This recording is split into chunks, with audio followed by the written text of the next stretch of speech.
Moolala is brought to you by the nonprofit credit counseling agency Credit Canada and by Home Equity Bank, provider of the CHIP reverse mortgage.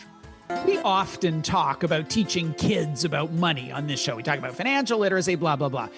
But what about talking to kids themselves? What do they think? What do they need? What do they want to hear?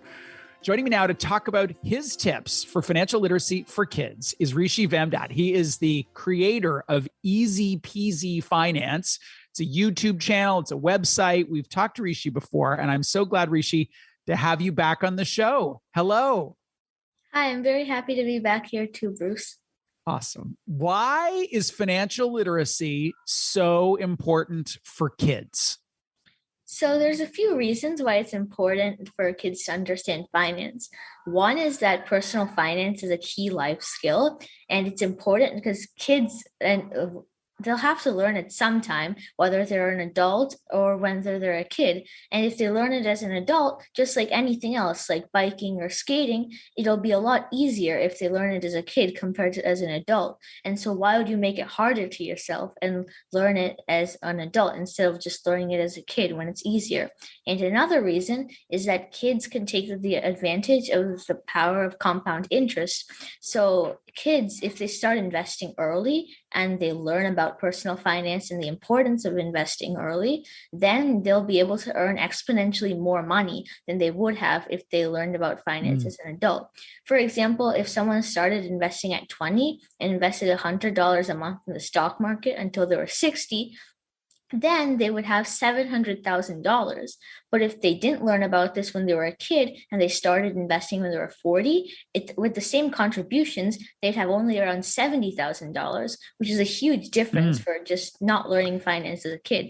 And another benefit of learning finance as a kid is that you'll be able to distinguish between needs and wants and not make a lot of the mistakes you might have otherwise made. So if you know the difference between your needs and your wants, you won't get into a lot of credit card debt, you won't overspend, you'll know to create a budget. And there's a lot of mistakes that can cost a lot of money if you make them that you'll be able to avoid if you learn about them and how to avoid them as a kid.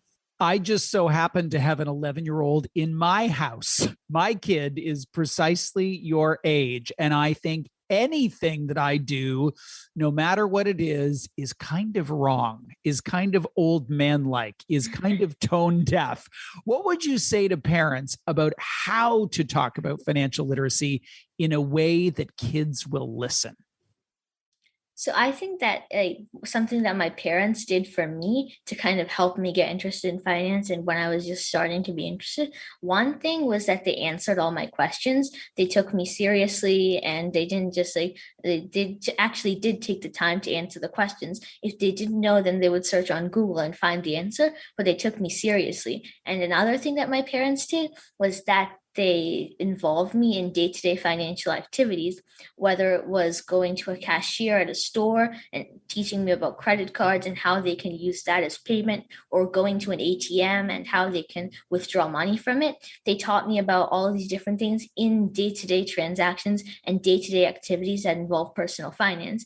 And those things also really helped me. And another thing my parents did was once I was interested in finance, they also bought lots of resources. So whether it was magazines or books or other things, they got a lot of those resources for me so I could keep on getting more interested in finance. And obviously, at that time, there was no Easy Peasy Finance, but parents today can also use Easy Peasy Finance to help teach their kids about finance.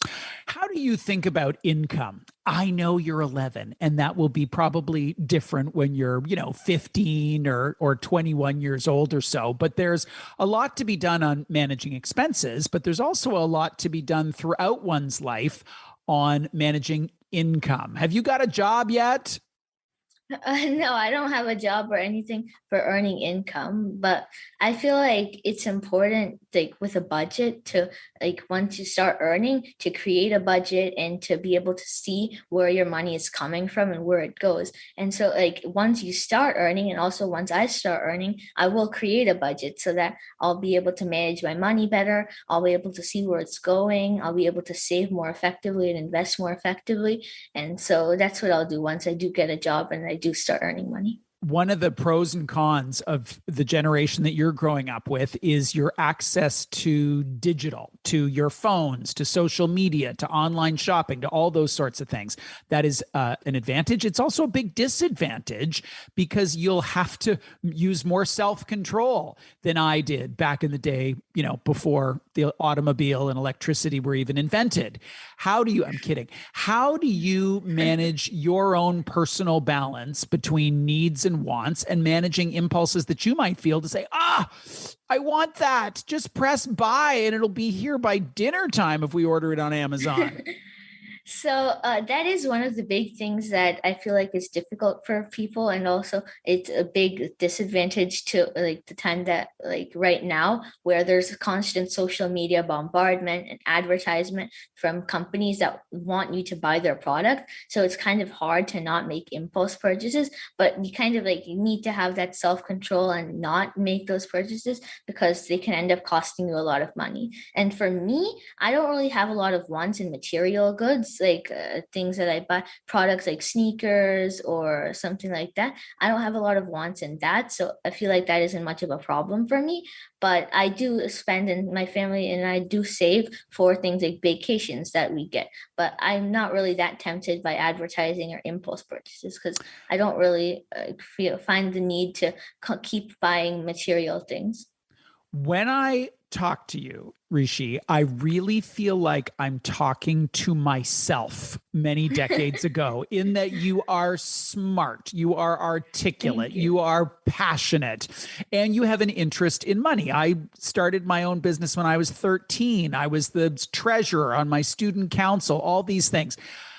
But that is not most of your peer group. Most people aren't like you and I. What is it like to be you and have this passion and have this YouTube channel? What's it like to be you? So kind of like with my friends and everything, like a lot of my friends, like you said, they aren't as interested in finance as I am or anything, but a lot of them actually do watch my videos on Easy Peasy Finance, and they are all very supportive. So even though they aren't interested in finance the same way I am, that isn't really a problem or anything because they are very supportive of me, and that's really great. Don't they wish you could have a YouTube channel on like Minecraft or Leap Day or TikTok? I mean, YouTube is kind of like a bit like your parents' social media platform. You should be a TikToker, no? Well, actually, we do post shorts, so like a short version of our videos, like the first question, and also other things on TikTok and Instagram and all those other places. So we do have a presence there, but like you said, the main thing is on YouTube. And a lot of my friends, I mean, they don't really talk about this. A lot of them do have TikTok and all these other social media sites, and they do post things on them, but they aren't really like talking to me about posting on those things for Easy Peasy Finance. I feel like they also do use YouTube. It's not like they only use TikTok or other things. So I feel like that isn't something that my friends say. Well, Rishi, we're going to have to keep in touch over the course of the next decade or so as you both grow and expand your media empire and your financial knowledge, and also are exposed to more temptation of, geez, I got to have this or that or whatever it is. I'm going to be fascinated to see your story unfold. Thank you for being here. I was very happy to be here as well. It's nice to be back with you, Bruce. Awesome. Rishi Vemdad is the creator of Easy Peasy Finance. He was in New Jersey today, and he's 11, which makes me feel like a super big loser and that I've accomplished nothing because look at him at 11 years old.